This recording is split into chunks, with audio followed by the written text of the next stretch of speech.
They say power flows from capital, not crowns. But in the real world, the most dramatic shifts in geopolitics have always come not from ideologies exalted in speeches, but from the silent movements of oil, the black gold quietly fueling every factory, every tank, and every rising cost of living.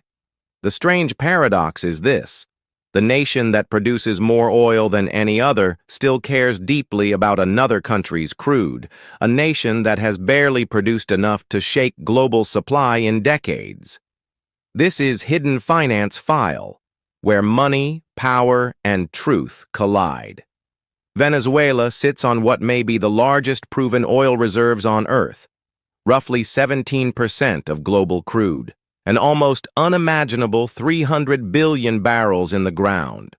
But that bounty has been dormant, crippled by decades of mismanagement, sanctions, and economic turmoil that saw production fall from over 3 million barrels per day in the early 2000s to barely a million today.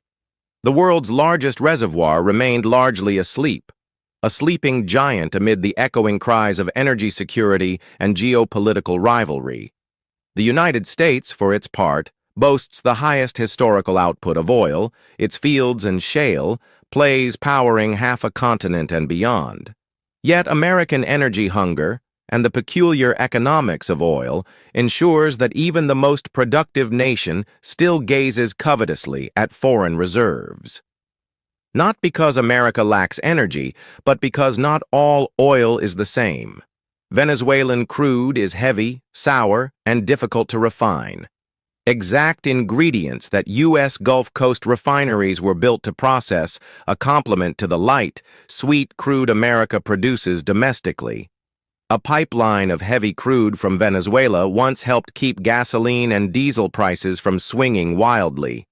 Its absence left a gap that importers and refiners have felt quietly for years. Sanctions, imposed over decades, had effectively cut off Venezuelan oil from international markets, especially the United States. But in late 2025 and early 2026, the script began to change, not with words, but with decisive action. A U.S.-led operation in early January resulted in the capture of Venezuela's president, Nicolas Maduro, followed by naval blockades targeting Venezuelan oil tankers and a shift in Washington's posture toward Caracas. Suddenly, the dormant issue of Venezuelan crude was thrust into the spotlight. Within days, Reuters reported plans for Venezuela to sell between 30 and 50 million barrels of crude to the United States at market prices, signaling an American effort not merely to stabilize Venezuelan output, but to integrate it into the global oil trade under U.S. influence. To understand why this matters, we must look beyond headlines of military operations and diplomatic exchanges and into the deeper economic architecture of global energy markets. Oil is not just a fuel, it is a carrier of risk, expectation, and leverage. Every barrel in the ground is a contingent promise, a future supply that markets price far ahead of the smoke on a refinery floor or the pump at a gas station. When oil flows freely, prices stabilize. When flows are interrupted, markets react. This is not an abstract economic law. This is the pattern that has governed oil crises since the 1973 embargo.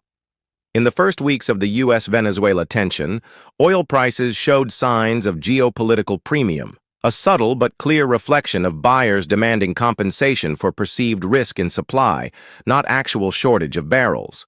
But this drama is not purely about supply lines and price curves. Behind the scenes, Washington's calculus is rooted in a far older strategic logic: proximity. Venezuela is not the Middle East, but it is closer to American shores. Historically, the U.S. has treated hemispheric influence as inseparable from energy stability, from the Monroe Doctrine to Cold War-era interventions in Latin America. For policymakers, Venezuelan oil associates with a zone of influence too important to cede entirely to rivals. Russia and China have long courted Caracas, providing political backing and investment when Western companies were shut out. In the evolving chessboard of 21st-century geopolitics, Each alliance or alignment matters. Yet not everyone agrees the United States is acting chiefly for oil. Many analysts argue that the operation and renewed interest are rooted in a complex mix of power politics, sanctions, and strategic positioning, with oil serving as one, though not the sole, piece of a much larger puzzle. U.S. energy production is significant, and global supply today is not in crisis. The decision to intervene, to block tankers, and to broker oil deals under U.S.-centric terms, however, echoes centuries-old patterns. When states see resources as both leverage and lifeline, they are rarely indifferent. In economic terms, oil from Venezuela represents not just a physical commodity, but a symbolic asset of influence. It is a barometer of who can command stability in a region that sits near the world's largest consumer market. And as political alliances shift, so does the calculus of energy security. Even if Venezuelan production today constitutes less than 1% of global outputs, its potential, once the infrastructure is rebuilt and investment flows, could rewrite the arithmetic of regional oil flows. Revitalizing that potential, however, is no simple engineering project. It is a financial colossus demanding billions of dollars, decades of work, and a political environment that can withstand fluctuating market sentiments. In the shadowed world where energy, finance, and power intersect, the renewed focus on Venezuela's oil is not a spontaneous reaction. It is the continuation of a century-old narrative in which strategic resources shape alliances, conflicts, and economies long before the first bullet is fired or the first barrel is pumped. And behind that narrative is a realization that oil, however crude, heavy, or distant, remains a currency of influence. The story does not move forward with explosions or dramatic announcements. It advances quietly, through contracts, balance sheets, shipping routes, and insurance premiums. What began as renewed attention to Venezuelan oil now starts revealing its deeper purpose. Not immediate supply, but long-term leverage in a world where energy markets are fragmenting.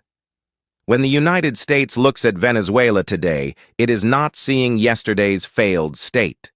It is seeing tomorrow's bargaining chip. For years, Venezuelan crude flowed primarily to China, often at discounted rates, sometimes repaid not in cash, but in debt forgiveness. Russian firms helped maintain fields and refineries, gaining influence in the Western Hemisphere without firing a shot. In global finance, these arrangements mattered more than ideology. Oil shipments became collateral. Barrels became repayment schedules. Energy quietly transformed into geopolitical credit. But that system was fragile. Sanctions distorted incentives.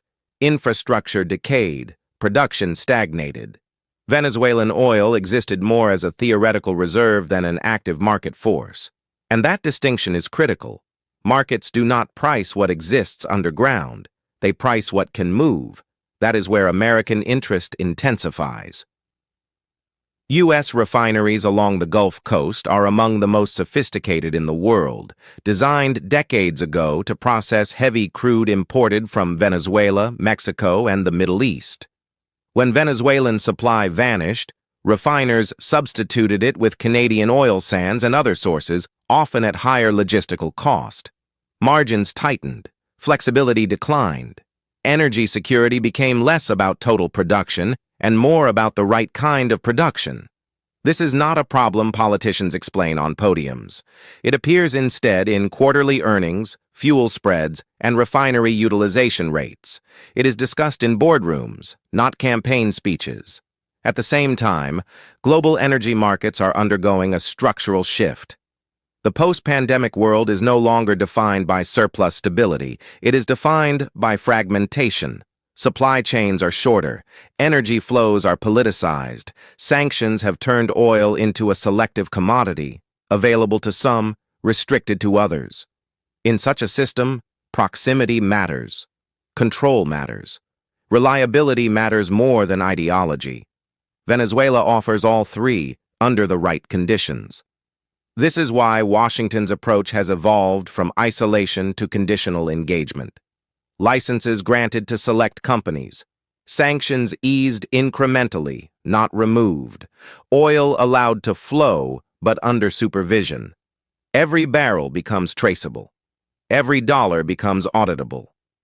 This is not generosity. It is financial architecture.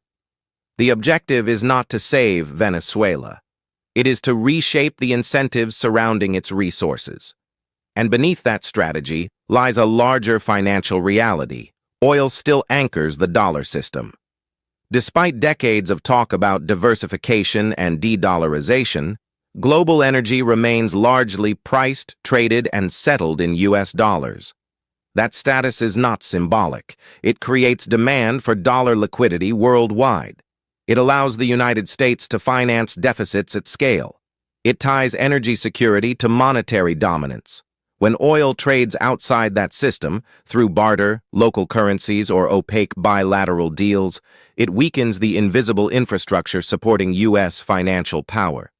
Venezuela's past arrangements with China and Russia were not dangerous because of volume, but because of precedent. Reintegrating Venezuelan oil into dollar-based markets is therefore less about gasoline prices and more about monetary gravity. This explains why the issue persists even when American oil production remains high. Shale output can rise or fall with price cycles. Reserves decline faster. Capital expenditure fluctuates. But strategic reserves, especially those geographically close, offer optionality. They reduce dependence on distant regions. They hedge against future disruptions. They provide leverage in negotiations that have not yet begun. In finance, optionality is power. There is also the question of timing. The world is transitioning, but not yet transformed. Renewable energy grows, but oil still fuels transport, manufacturing, and military logistics. The transition period is the most unstable phase, when old systems remain necessary but politically constrained. In that window, control over legacy resources becomes more valuable, not less. Venezuela sits precisely in that window. Yet none of this guarantees success. Reviving Venezuelan oil production requires massive capital investment, political stability, and years of rebuilding. Infrastructure damaged by neglect does not respond to policy announcements. Markets remain skeptical. Risk premiums stay elevated. Investors remember history, and history matters here. Resource-rich nations have often been promised revival through external engagement. Few achieve it without structural reform. The same oil that attracts capital can distort institutions. The same revenues that stabilize currencies can undermine accountability. This is the paradox of petrostates, abundance without resilience. For the United States, this creates a calculated ambiguity: influence without ownership, access without responsibility, stability without commitment. It is a familiar posture in global finance, refined over decades. But the deeper implication is not about Venezuela at all. It is about a world where energy, currency, and power are no longer separable, where oil is not merely extracted but positioned, where reserves become signals, where intervention is measured not in troops, but in trade flows. As Venezuelan oil re-enters the conversation, it forces a question that extends beyond one country or one crisis. If energy defines power and power shapes money, then who ultimately controls the system? The producer, the refiner, the currency issuer, or the market that believes in all three? That question does not resolve cleanly, it lingers. And as the oil flows begin to shift again, its answer grows more consequential than any headline. The deeper this story goes, the clearer one thing becomes. Oil is never just oil, it is leverage, timing, and memory. And Venezuela carries all three like a scar. For years, the country was treated as an economic outcast. Sanctions froze its oil out of global markets, not because the world didn't need energy, but because the rules of power said Venezuela's oil had to stay underground. Then something shifted. Not loudly, not officially, quietly. Because global energy markets tightened. because wars reshaped supply routes, because inflation reminded governments that voters don't forgive empty fuel stations, and because the United States, despite decades of talking about energy independence, still lives inside a global oil system it does not fully control. Venezuela, sitting on the largest proven oil reserves on Earth, suddenly stopped being irrelevant. What matters is not that America suddenly changed its moral position. What matters is timing. When oil prices rise, inflation hardens. When inflation hardens, interest rates rise. When rates rise, debt becomes heavier. And when debt becomes heavy, political room for error disappears. In that equation, Venezuelan oil is not a solution. It is a pressure valve. Allowing limited Venezuelan oil back into global circulation does not flood markets. It nudges them. It calms futures. It whispers stability into a system built on expectations more than barrels. Markets move on anticipation, not morality. And the money followed that anticipation. Energy companies positioned themselves carefully, not loudly returning but testing waters. Traders recalculated risk. Insurance firms adjusted premiums. Refineries, especially those built decades ago to handle Venezuela's heavy crude, suddenly became valuable again. Infrastructure that once looked obsolete started to matter. Quiet beneficiaries emerged. Not governments, not voters, but balance sheets. At the same time, the dollar remained at the center of this dance. Oil is priced in dollars, settled in dollars, hedged in dollars. Even when sanctions are loosened, transactions flow through financial systems designed around American currency power. This is why Venezuela's oil matters now, not as a geopolitical favor, but as a financial instrument. History has seen this pattern before. In the 1970s, oil shocks reshaped currencies. In the 1990s, energy access redefined alliances. In 2008, commodity volatility accelerated financial collapse. Each time, the narrative focused on politics. Each time, the real movement happened in capital flows. Venezuela today sits at the intersection of those lessons. Its oil cannot replace the Middle East. It cannot stabilize prices alone. But it can fragment dependency. And fragmentation is power. When supply is diversified, leverage shifts, not dramatically, incrementally, quietly. This is also why the situation remains fragile. Sanctions can return, licenses can expire, political conditions can change.